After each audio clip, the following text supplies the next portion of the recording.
morning, Commissioner. Happy Valentine's Day. Thank you for joining us today. First of all, I just want to acknowledge the fact that a lot of the things that you just described are things that the state has been working towards, certainly that I've been working towards for quite some time. So they're definitely positive and encouraging steps forward as we've been able to talk. You know well that my priorities as chair have been threefold.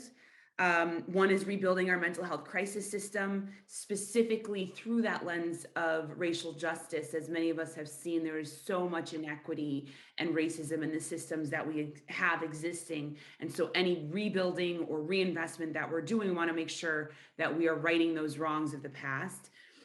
Two is diversifying and growing our workforce. The governor has done a lot for that in this proposal, and we're grateful for the 5.4% COLA. Of course, we know that there's more to be done there with the $500 million fund for really historic lack of payment to these folks.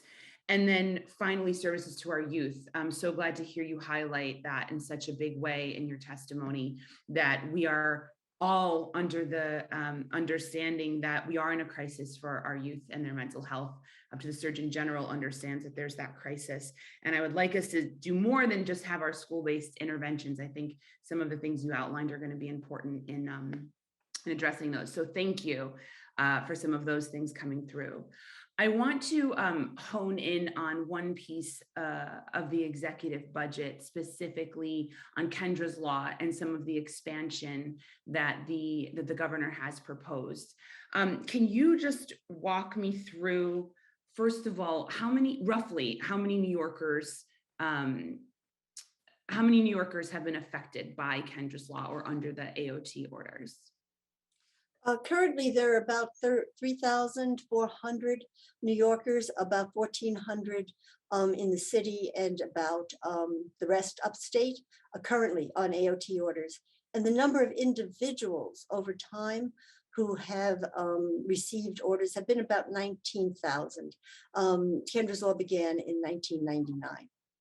And out of that, whether you have it for the 19,000 or for the 3,000 now, how does the racial makeup of those individuals affected relate to or reflect the demographics of the state overall?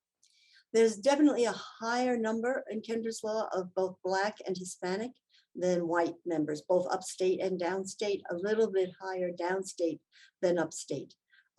Sadly, those numbers also match pretty close to the number of individuals who are generally in the public mental health hospitals and also in the community-based hospitals. So that disproportionate number is something that has been sadly in place for a long time and seems to be a part of the intensive services of the mental health system in New York. So many factors may contribute to that. Some of them may be environmental and some of them may be social determinants, but it is something that needs to be looked at very, very closely. When there was a study done by Duke who looked at our AOT, they didn't feel that AOT as a commitment, outpatient commitment, was really being used disproportionately. It felt it was just symptomatic of what's unfortunately and sadly a part of our mental health system. And I can see that. I think a lot of us see that. And I'm glad you brought up social determinants of health. This is, we can never look at mental health as a silo, right? This is all part of, someone's holistic life and the access they have to resources, how they're seen by emergency first responders, how they're seen by judges. We've seen it through the criminal justice system. We have a lot of reforms here in New York to correct some of those. But I guess my question is, with the understanding that I think, especially since a couple summers ago, a lot of us have started to reckon with the fact that it is incumbent on us as we expand and invest in these emergency resources to make sure that we are righting these wrongs. So while it might not be the fault of AOT or something inherently wrong with Kendra's Law, the fact of the matter is there are people being disproportionately affected and losing control and the ability to voluntarily seek treatment. So my question is, as we think about, we know Kendra's Law is set to expire. The governor's proposal both not only extends it, but also expands its ability to be used quite even easier than it's being used now. So what steps are you all looking at? You said you're looking into it. What steps are you taking, especially now as we think about potential extensions of this law to correct some of those systemic racial injustices, and to make sure that if we're moving forward, we're actually going to correct some of these things that we've seen, and perhaps it's not all lies in Kendra's law, right? Perhaps there are alternatives that we need to be looking at to make sure that at the end of the day, people are getting help they need, but in a way that makes sense for them and that is safe for them. Absolutely. I think what this has to begin further downstream than when you get to Kendra's law. We are looking at all the new services that we're putting up, including the crisis stabilization centers and some of the other crisis services and the expansions. We're looking at the areas of the state most impacted and the areas of the states that are most in need. And I think that's where you begin. You really begin by looking and being very careful about where and how you set up services. And then you have to evaluate over time that you are really doing a good job of what you think you're doing. And one of the things which we are going to be putting out soon, we have already done it to the state hospital system, and we'll now be going into the community, is something we're calling a diversity dashboard, where we really look at data to show us whether we are serving our communities well. So for example, are Black and Hispanic individuals getting the same degree of primary care if they have mental illness as individuals who are white? And we're going to look at the data to show that throughout our system. We've already started to do that in the state hospital system and the clinic system, and we'll be expanding it outside. So we have to begin to right the wrongs of what's been going on in not just in the mental health system, but throughout healthcare, of the disparities in care which exist between Black and brown communities and the white communities. And some of that is beginning to put our services in places and to make sure that they are acceptable and culturally appropriate for those areas. We can't design something that people won't come to. I mean, that's not going to help. And you see that it's happened. I'm not going to say it doesn't happen. When we did Project Hope, New York Project Hope, we had a helpline. The helpline was a telephone line. The telephone line is primarily utilized by whites. There are Black and Hispanics who use it, but primarily the white population. And then we thought, geez, that's interesting, isn't it?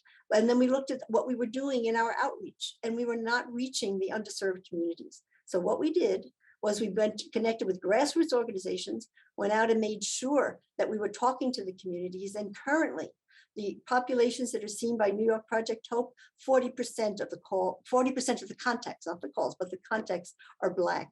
And in our Black communities, and 38% in our Hispanic communities. Thank you. So it can be done. It can be done. We just need to focus on it. I'm sorry, Sandra, and make sure that as we put out these services, we are looking at disparities and making sure that we're taking care of people who need it.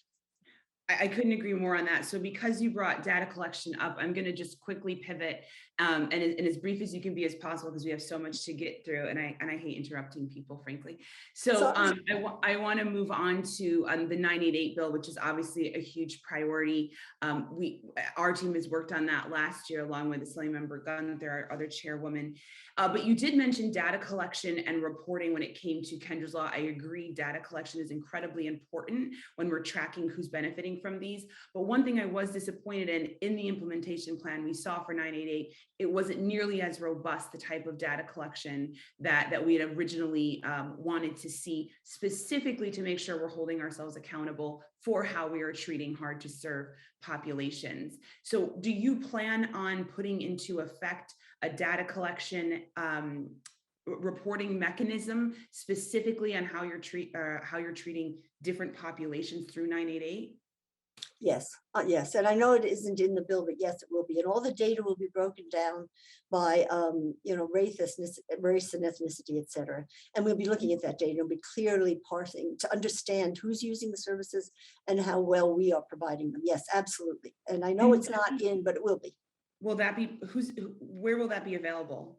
Is that going to be publicly available? Yes, yes, absolutely. Wonderful. I can't fit anything possibly in 35 seconds. And I know Senator Krueger will cut me off. So thank you, Commissioner. I look forward to speaking with you more on a lot of these issues and appreciate what you've done so far. Thank you. Thank you, Senator.